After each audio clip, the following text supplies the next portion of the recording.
美国伫咧2019年宣布中国华为禁令。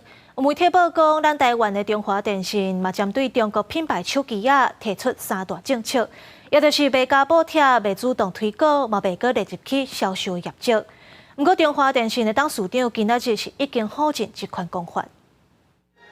中华电信进入28周年，副总统萧美琴特别出席记者人员表达大会，和中华电信董事长郭祖基交面子。你们的努力和贡献，推动了国内电信事业的发展，也为我们社会的进步和经济繁荣注入了强大的动力。有平面媒体报道，中华紧张情势，中华电信最近低调调整对中国品牌手机销售策略，改做3不政策，也就是无加码补贴、无主动推广、无搁直接销售 KPI。上受影响就是目前有伫中华电信通路卖的 OPPO 加 vivo。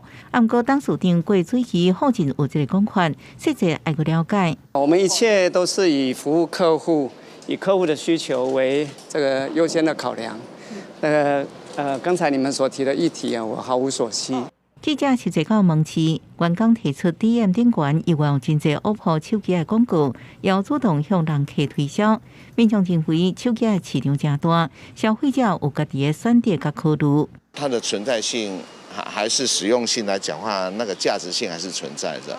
2019年，美国华为禁令，国内由中华电信开第一枪，先表态库存未还到法庭。对中国品牌手机是真细致。中华电信董事长郭水基强调，无白替甲任何品牌合作。另外，是毋是有甲Google咧接触？要等细节较清楚的时阵，佮向外界来报告。记者综合报道。